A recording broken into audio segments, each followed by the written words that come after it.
بسم اللہ الرحمن الرحیم۔ غلام اسلم فرماتے ہیں رات کو میں اور جناب عمر نکلے تھے تو ایک مکان میں ہم نے دیکھا کہ ایک عورت نے نا اس کے بچے بار بار شور کر رہے ہیں اور وہ کچھ پکا رہی ہے، آواز آ رہی ہے۔ تو حضرت عمر نے دروازے پہ دستک دی۔ کون ہے دروازے پہ؟ کہا میں ایک غلام ہوں۔ حضرت عمر کہتے ہیں غلام ہوں، بہن کیا مسئلہ ہے، بچے کیوں رو رہے ہیں؟ تو بی بی کہنے لگی تمہیں کیوں بتاؤں، جاؤ نا اپنا کام کرو۔ حضرت عمر نے اصرار کیا تو تلخ لہجے میں، جس سے غصہ نہیں کر جاتے حکمران، councillor, chairman, M P M N A ناراض نہیں ہو جاتے، اس تلخ لہجے میں بی بی کہنے لگی دعا کرو اللہ میرے اور عمر کے درمیان قیامت میں فیصلہ کرے۔ کیسا حکمران ہے کہ اس کی حکومت میں میرے بچے بھوکے سوتے ہیں؟ یہ میں نے پانی میں روڑے ڈال کے چڑھائے ہیں، لیکن یہ پیٹ کی بھوک یہ بڑی ڈاڈی ہوتی ہے، یہ نیند بھی نہیں آنے دیتی۔ خیال تھا رو دو کے سو جائیں گے پر سو بھی نہیں رہے۔ حضرت فاروق اعظم دوڑے گئے، گھر سے سامان، اناج، غلہ کندھے پہ رکھا۔ خادم کہتے ہیں میں نے کہا کہ مجھے دے دیں۔ فرمانے لگے چل تو وعدہ کرنا قیامت میں بھی میرے بوجھ اٹھائے گا۔ کہ حضور نہیں، وہ تو میرے بس کی بات نہیں۔ فرمایا پھر مجھے کرنے دے۔ دوڑے آئے، اس خاتون کے دروازے پر لا کے وہ چیزیں رکھی۔ کہا بہن اگر تو پردہ کر لے تو یہ غلام نا آج کھانا پکا دے تیرے بچوں۔ پھر وہ گھی چڑھا کے، چینی ڈال کے، کچھ سامان پکتا تھا وہ کھانا پکایا۔ غلام کہتے ہیں جب پھونکے مارتے تھے تو داڑھی سے دھواں نکلتا تھا، آگ جلاتے تھے دھواں نکلتا، پھر کھانا پکایا، پھر ان بچوں کو کھلایا۔ پھر حضرت عمر فاروق رضی اللہ تعالیٰ عنہ نا تھوڑے پیچھے بیٹھ گئے تو بچوں کے ساتھ اس طرح کی باتیں کرنے لگے کہ وہ ہنس پڑے۔ جناب اسلم کہتے ہیں بچے اس بیوہ کے ہنستے تھے، بچے ہنستے تھے اور عمر روتے تھے۔ جب وہ ہنستے تھے تو فاروق روتے تھے۔ پھر وہ بچے آہستہ آہستہ لیٹنے لگے اور جب وہ سونے کی طرف بڑھنے لگے تو حضرت عمر کہنے لگے بہن میں جاؤں؟ کہنے لگی رب تیرا بھلا کرے، میرا کلیجہ پھٹ جاتا اگر میرے بچوں کو آج شام بھی روٹی نہ ملتی۔ تو سیدنا فاروق اعظم رضی اللہ تعالیٰ عنہ کہنے لگے پھر تو میرے لیے دعا کرے گی؟ کہنے لگی میں دعا کرتی ہوں اللہ عمر کی جگہ تیرے جیسا کو نیک آدمی بٹھا دے۔ تو حضرت عمر کہنے لگے ایک چھوٹی سی گزارش بھی مان لو گی؟ کا کیا؟ فرمانے لگے کوئی یہ میری خدمت اگر پسند آئی ہے تو عمر کو معاف نہیں کر دیتی؟ غلطی ہو گئی، اسے پتہ نہیں تھا۔ اپنے منہ سے کہنے لگے سیانا بھی نہیں، باشعور بھی نہیں، اسے چاہیے تھا خلافت کی ذمہ داریاں نہ لیتا۔ لیکن حضرت صدیق نے کہا تو وہ مان گیا، لیکن بہن میں اسے جانتا ہوں، بزدل بڑا ہے، کمزور بڑا ہے، ضعیف بڑا ہے، اگر تو قیامت میں اس کی شکایت لگائے گی تو بڑا کمزور پڑ جائے گا، اس کے لیے مشکل ہو جائے گا۔ تو کہنے لگی اچھا اگر تو اتنی سفارش کرتا ہے تو جا، میں نے عمر کو معاف کیا۔ حضرت فاروق اعظم نے چہرے سے کپڑا ہٹایا تو بی بی کہنے لگی اوہو آپ عمر ہیں؟ تو آپ فرمانے لگے میں جو بھی ہوں تو وعدہ کر چکی ہے کہ تو نے عمر کو معاف کیا۔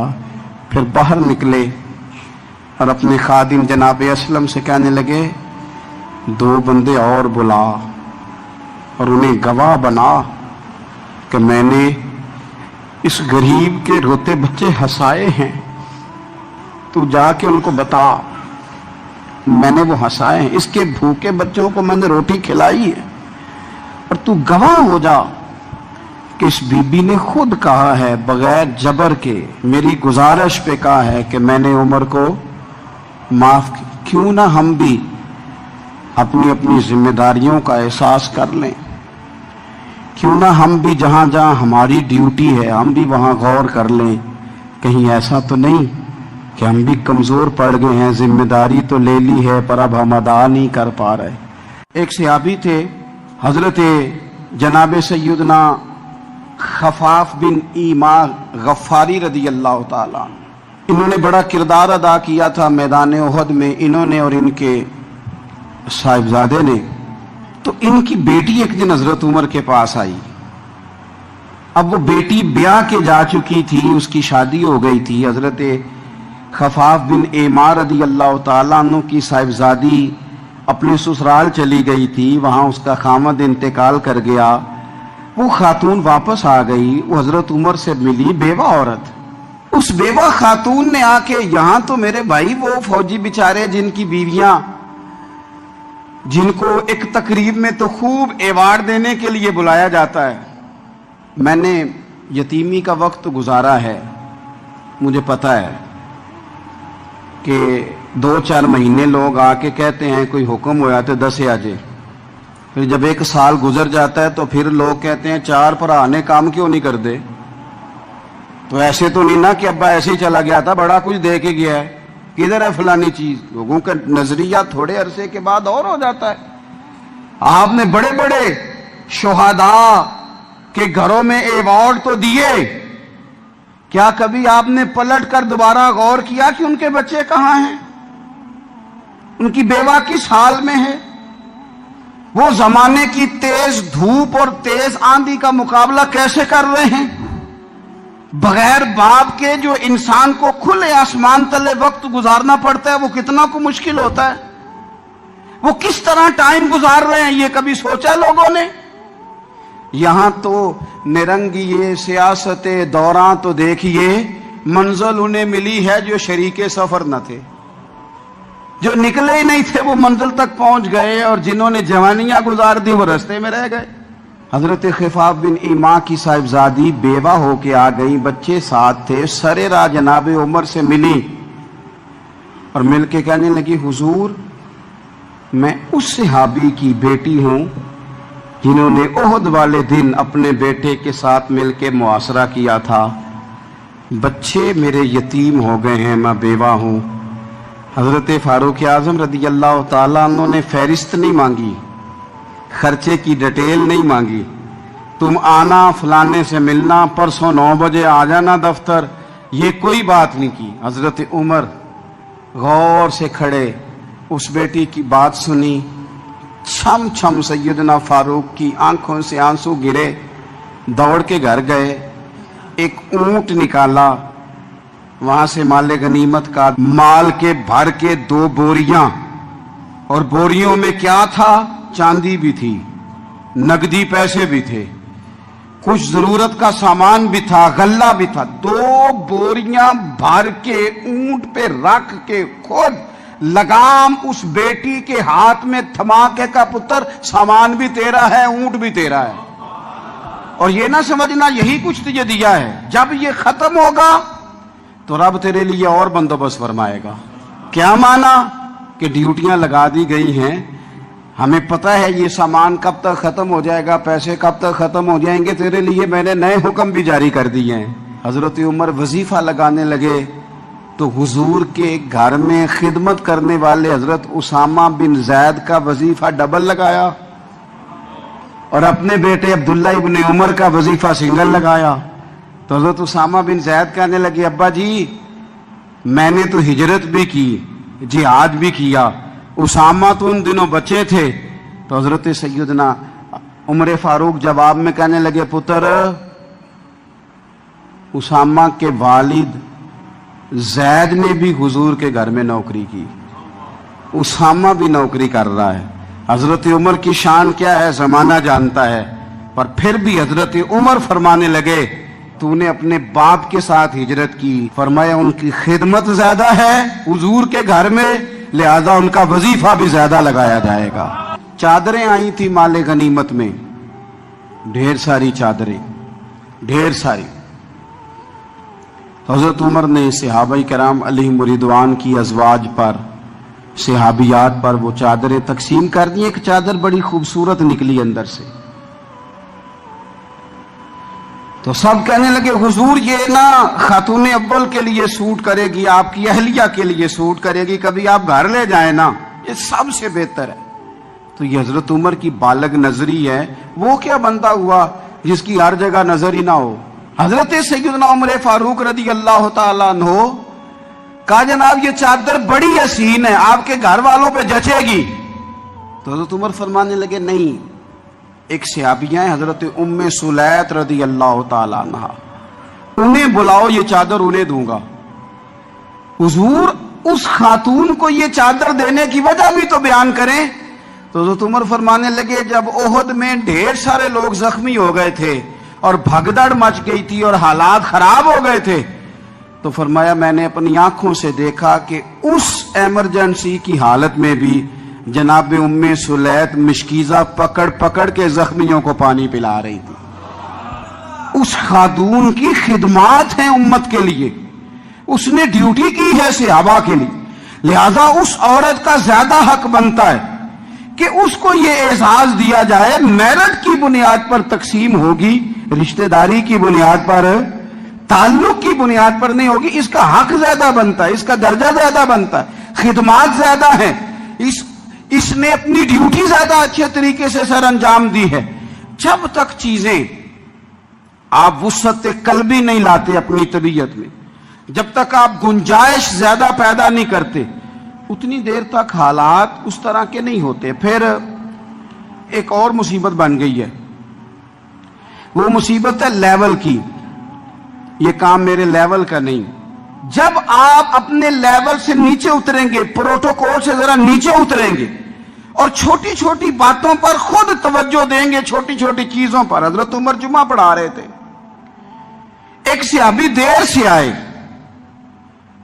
اب یہ نماز کا پوچھنا، جمعے کا پوچھنا، مطلب حکمران صاحب تو اوپر لیول کے ہیں، وہ تو پوچھیں گے کہ جناب میرے ساتھ تو آپ قومی سطح کا بندہ بٹھائیں، یہ والی باتیں. لیکن چھوٹے چھوٹے سوراخ پیدا ہوتے ہیں، پھر بند ٹوٹتے ہیں، حالات بگڑتے ہیں. قوموں کا اخلاق چھوٹی چھوٹی جگہوں پہ پہلے بگڑتا ہے. چھوٹی چھوٹی جگہوں پہ بچہ پہلے چھوٹی چوریاں کرتا ہے، خدا معاف فرمائے اگر اسے روکا نہ جائے، پھر وہ بڑی جگہوں پہ جا کے حالات خراب کرتا ہے. حضرت عمر فاروق ایک صحابی دیر سے جمعہ پڑھنے آئے تو حضرت عمر نے بعد میں بلا لیا. فرمایا تم اتنے سمجھدار آدمی ہو کہ اگر جمعے میں دیر سے آؤ گے تو باقی لوگوں کا کیا بنے گا؟ تو وہ صحابی آگے سے کہنے لگے مجھے پتا تھا آپ نے پوچھنا ہے، اور میں تو کہیں کام میں مصروف تھا، امیر المومنین میں تو دوڑا آیا ہوں، میں تو غسل بھی نہیں کر سکا، وضو کر کے ہی مسجد میں آ گیا ہوں جمعہ پڑھنے. تو حضرت عمر فاروق ان کی بات سن کے خوش ہوئے، فرمانے لگے رب تیرا بھلا کرے، اس طرح کرنا، آئندہ جمعہ پڑھنے آنا تو غسل کر کے آنا. میرے نبی پاک نے غسل کرنے کا ارشاد فرمایا جمعے والے دن، غسل کر کے آنا. لیکن سنو نا یار، ضرورت کس چیز کی ہوتی ہے؟ اللہ کے محبوب اللہ کی بارگاہ میں دعا کرتے ہیں، اے اللہ ایک وقت روٹی دینا، ایک وقت فاقہ دینا. اے اللہ جب تو روٹی دے تو میں تیرا شکر ادا کروں، جس دن تو کھانا دے، رزق دے، اور جس دن فاقہ ہو میں تیری بارگاہ میں التجا کروں. صرف میٹھا کھانا ہی سنت نہیں، فاقہ کرنا بھی سنت ہے. صرف مسواک سے دانت صاف کرنا ہی سنت نہیں، دل صاف رکھنا بھی سنت ہے. اور میرے عزیز ہم نے کیا کیا؟ چند 4-5 چیزوں کو یاد کر لیا، اور جو ہمہ پہلو زندگی تھی ہمہ پہلو سمجھے ہی نہیں. رسول اللہ صلی اللہ تعالی علیہ وسلم نے نماز پڑھائی تو صحابہ فرماتے ہیں یہ منظر ہمارے لیے انوکھا تھا کہ جلدی سے حضور تشریف لے گئے، ہم نے کبھی دیکھا نہیں تھا. ہر معاملے میں بڑا اطمینان تشریف رکھتے سرکار، لیکن جلدی آ چلے گئے. اور پھر اس پر کمال یہ کہ واپس بھی جلدی آ گئے. اور کریم اپنے غلاموں کے دلوں کی کیفیات کو سب سے بہتر جاننے والے ہیں. حضور جانتے تھے کہ ذہنوں پر سوال ابھر آیا ہے کہ محبوب اتنی جلدی گئے، اتنی جلدی آئے. کریم فرمانے لگے تم سوچتے ہوگے میں کیوں جلدی گیا، میں کیوں جلدی آیا؟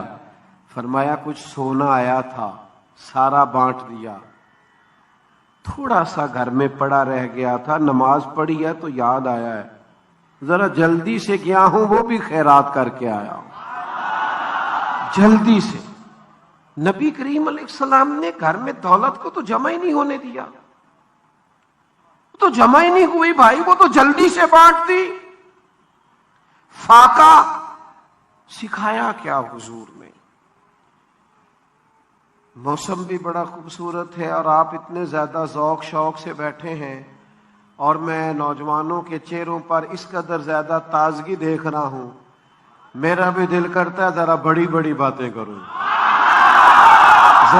ذرا بڑی باتیں کروں. میں دل کی بات کر دوں, کہو تو راز حیات کہہ دوں, حقیقت کائنات کہہ دوں, وہ بات کہہ دوں جو پتھروں کے دلوں کو بھی پاش پاش کر دے. سنو نوجوانوں, ہمیں چھوٹا کر دیا گیا, برادری کی, قبیلے کی, ملک کی اور چھوٹی چھوٹی چیزوں میں الجھا دیا گیا ہے. بازو تیرا توحید کی قوت سے کبھی ہے, اسلام تیرا دیس ہے, تو مصطفی ہے. حضرت بلال آئے جناب عمر سے ملنے, کیسر و کسرا بھی آئے تو عمر خاطر میں نہ لائے, پر بلال حبشی دروازے پہ داخل ہوئے تو فاروق اعظم نے کرسی چھوڑ دی, ہاتھ باندھ کے کونے میں کھڑے ہو گئے. کالا رنگ ہے, نام بھی لکھنا نہیں جانتے, زمانے میں تعارف کوئی نہیں. حضرت عمر نے ہاتھ باندھا ہے, لوگ کہنے لگے عمر تو کیسے ہو, کسرا سے نہیں ڈرتا, یہ کون آ رہا ہے جس کے لیے تیرا اتنا استقبال ہے. حضرت عمر کہنے لگے چپ کر جاؤ, اس کی بات نہ کرنا, اسے آنے دو, اسے آنے دو, اس کی بات نہ چھیڑنا. حضرت سیدنا بلال آئے, کہنے لگے امیر المومنین کیا کر رہے ہو؟ فرمایا نہیں چپ کر یار. بازو پکڑا, اپنی کرسی پہ بٹھایا. حضرت بلال کہنے لگے حضور میں غلام ہوں, مجھے تو طریقے بھی نہیں آتے ان کرسیوں پہ بیٹھنے کے, میں تو غریب ماں کا بیٹا, غلام باپ کی اولاد, سلیقن, یہ آپ کیا کر رہے ہیں؟ تو حضرت عمر کہنے لگے بلال تھا تو غلام ہی, پر جب سے مصطفیٰ کا غلام بنا ہے تو ہمارا امام بن گیا ہے, اب تو امام ہے رسول اللہ کی امت کا. فرمایا وہ مجھے دن یاد ہے جب مکہ فتح ہوا تھا, بت ٹوٹ گئے تھے, بڑے بڑے سردار تھے, اور میرے نبی نے فرمایا بلال سے کہو کعبے کی چھت پہ چڑھ کے اذان دے. تو لوگوں نے کہا حضور یہ سارے جل گئے ہیں, کسی اور کی ڈیوٹی لگا دیں. حضور نے فرمایا چپ کرو, بدر میں مار کھا کے اذان پڑے تو بلال, احد میں پتھر پر سے اذان پڑے تو بلال, تپتے صحراؤں میں پڑے تو بلال, ہر جگہ مار کھائے تو بلال. اور آج اگر اللہ نے عزت دی ہے تو میں لوگوں کو دیکھ کے بلال کو عزت نہ دوں؟ میں بتانا چاہتا ہوں کہ رسول اللہ کی غلامی میں عزت ہے. فرمایا کوئی اوپر نہیں چڑھے گا, ابو بکر بھی نیچے, عمر بھی نیچے, عثمان و علی, طلحہ اور زبیر بھی نیچے. آج یہ حبشی غلام کعبے کی چھت پہ چڑھے گا, اور میں دنیا کو بتاؤں گا کہ اصل عزت اسی کے پاس ہوتی ہے جو رسول اللہ کا غلام ہوا کرتا.